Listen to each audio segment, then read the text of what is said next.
gostaria muito de ouvir o que ela tem a dizer a respeito do livro, que é uma surpresa para mim também. Da última vez que nós fizemos um ponto parecido com esse, foi no segundo romance, um pouquinho improvisado, e ela fez uma análise brilhante. E dessa vez eu estou gravando, porque da última vez eu não gravei e fiquei completamente arrependido. Então, eu vou deixar que ela fale. Se eu sentir necessidade de falar, de intervir, posso. Eu vou comentar alguma coisa em relação à mordidura, em relação à escritura, e vou deixar que ela faça uma análise que é interessante porque eu acho que ela vai ser além do livro. Né? Então, eu queria que vocês agora prestem atenção às palavras da Tatiana. Bom, boa noite. Eu queria agradecer o seu convite, né? Para mim é um prazer da Rede tanto esse formato, né? Ter a oportunidade de ler o seu livro, né? Ter a oportunidade de compartilhar impressões também. Talvez, né, mobilizando o interesse de outras pessoas pela leitura. Né? E antes de ler, eu já tinha tido acesso a conteúdo, né, de mídia, então eu já tinha essa expectativa, né, de que seria um livro sobre o poliamor. E como eu já conheço, né, parte da sua obra, eu também já sabia que era um livro que abordaria a questão do desejo homossexual. Né? E eu confesso que eu tenho algumas restrições em relação a muito do que vem sendo dito sobre o poliamor, né? Principalmente quando isso é sinalizado como uma nova forma de relacionamento amoroso que superaria a chamada, né, relação dual monogâmica. Né? E a minha restrição em relação a isso é que eu acho que seria muito insuficiente a gente trocar uma norma por outra norma, né? Ou seja, não acho que seja o caso da gente considerar o poliamor como uma direção para a amorosidade, mas dentro de uma lógica de liberdade sexual, as relações poliamoristas, elas podem ser entendidas como possibilidades amorosas, né? E o que eu achei muito interessante dessa história de amor, né, entre três homens, é que para a gente entrar na densidade do que é vivido por esses três homens que não têm nome, né, que podem ser quaisquer pessoas, ainda se requer considerar alguns aspectos da relação dual. Né? Então é muito interessante porque o protagonista, né, ele vive ao mesmo tempo três histórias de amor, né, porque ele vive uma história de amor dual com cada um dos outros dois homens, com aspectos subjetivos particulares, né, naquilo que é despertado por cada um desses dois homens, e ao mesmo tempo ele também se deixa seduzir, né, ele é tomado pelo desejo e pela curiosidade sobre o que haveria de ser essa relação dual entre os dois homens. Né?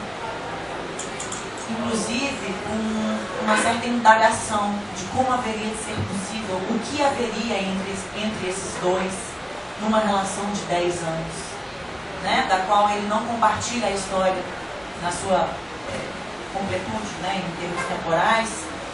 Então eu achei essa densidade na relação triangular muito interessante, né? De que não é simplesmente uma lógica completamente alheia aos ordenamentos duais na dinâmica desejante, né? Mas são novas formas de agenciamento dessas dualidades e que evidentemente num arranjo absolutamente particular, né? Que dispõe outros impactos, né? Subjetivos em termos da experiência erótica e do desejo propriamente, né? Então eu também fiquei muito surpresa, né? com alguns adjetivos, né, que qualificavam essa experiência de amor, tais como erro, arrependimento, né, ou uma certa lógica também de arrependimento, né, como se pudesse ter havido alguma garantia de que o amor de fato, em algum momento, inclusive ele é expresso dessa forma, de que o amor estaria sendo vivido na sua plenitude, né? Como se de fato o amor pudesse alcançar essa dimensão de plenitude num novo arranjo que superasse as restrições que as relações duais nós já estamos acostumadas, né, e acostumados a associar amor à dor, a limitações, a desilusões, a frustrações, né? Então, existe uma certa lógica de ambivalência nessa experiência de poliamor. Uma aposta de que isso pudesse, enfim, trazer uma certa plenitude e, evidentemente, a narrativa, o fundamento, né, o eixo estruturante da narrativa é o próprio luto que o sujeito protagonista vive em relação a esse amor, que encontrou seu termo, ou seja, encontrou dimensões de impossibilidade também, né? E evidentemente a capa, né, a capa do livro Urânios, que é um dos quadros que o protagonista produziu em relação a um desses homens, né, com quem ele esteve envolvido, ele é presente, né, a relação com esse quadro, ele é presente durante toda a narrativa, né? E eu poderia entender dessa forma a experiência, né, que está sendo apresentada no livro, como a experiência do luto do protagonista, né? E aí Freud ajuda a gente a entender isso um pouco, né? Porque o luto, ele se trata justamente dessa vivência da presença massiva e permanente, constante, do objeto de desejo que foi perdido. Né, de como que essa presença ela é fundamental para que o sujeito cumpra um certo ritual subjetivo, que é o de tomar seu tempo para internalizar, né, para se apropriar daquilo que foi perdido, mas se apropriar daquilo como algo que passa a constituir o próprio sujeito. Então, acho que essa é a trajetória que o protagonista passa ao longo de toda a narrativa. Tá?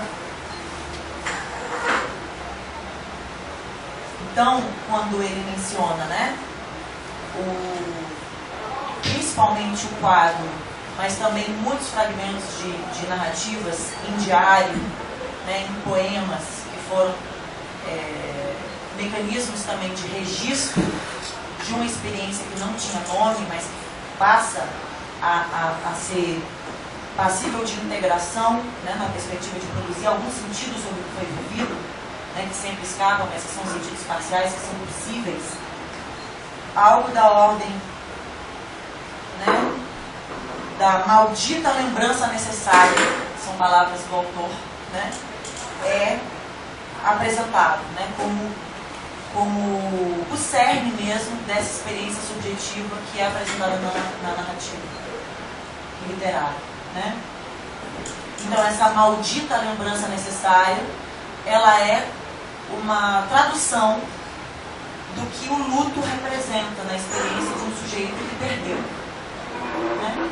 Então, ela é uma maldita lembrança necessária para que aquele amor vivido possa ser integrado como parte da experiência do sujeito e como elemento fundamental de sua nova reconfiguração.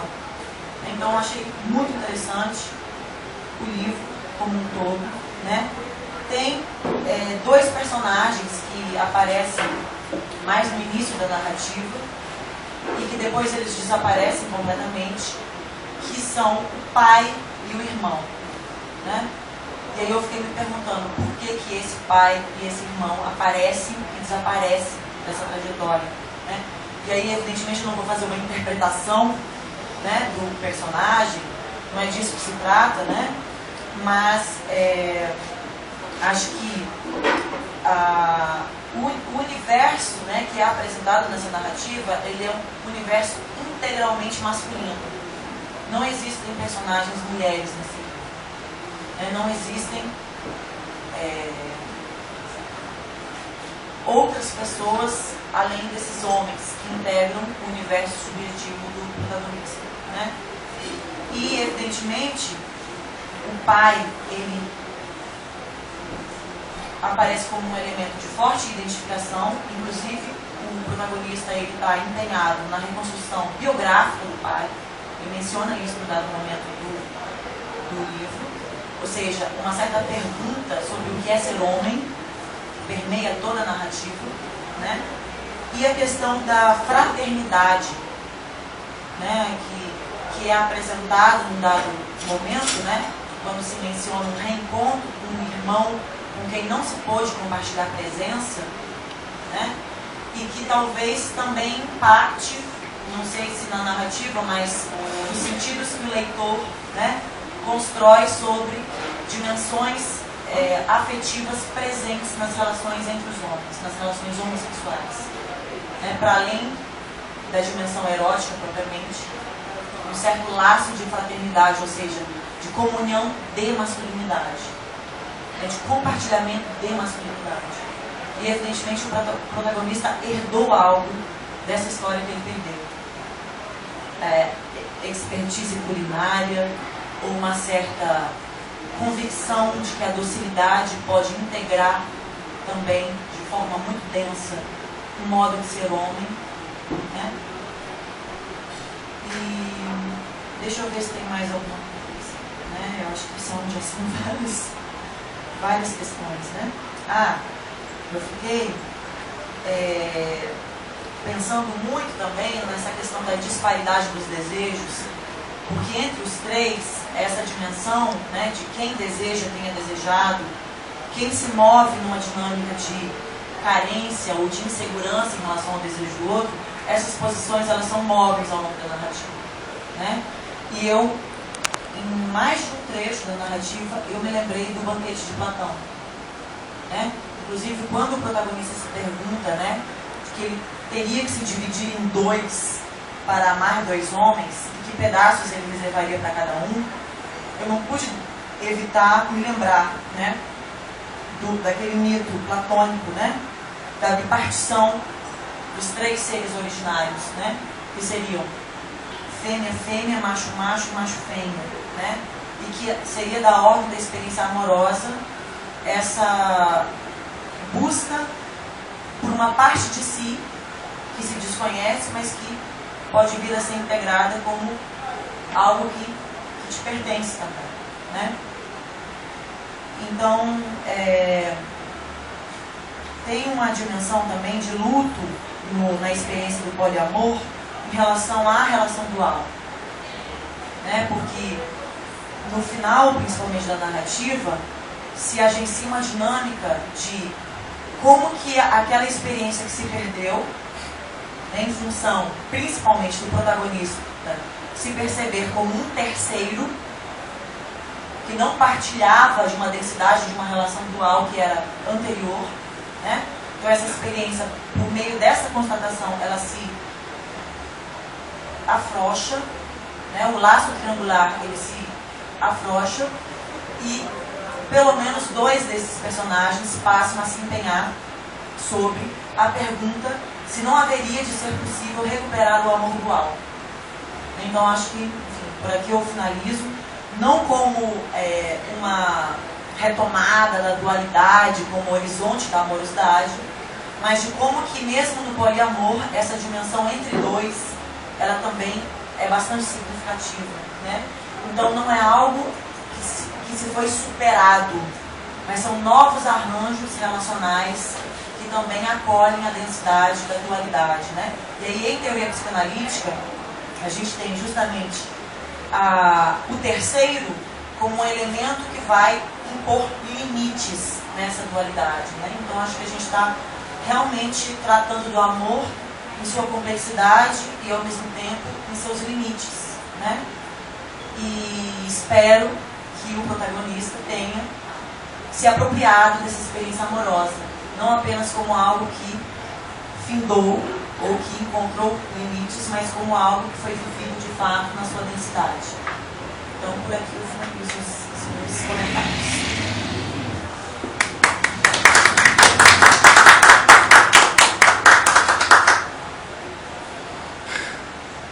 Não seria diferente da minha surpresa em relação à análise da Tatiana. E, de fato, a perspectiva da urdidura, né, da narrativa, ela é a perspectiva da dor. Porque eu não queria recriar uma coisa, uma relação em nenhum tipo de molde. Então, eu quis recriar, criar uma situação na perspectiva de uma coisa que não teria, a princípio, uma resolução feliz. Por isso que os questionamentos, né, de entrar nessa relação de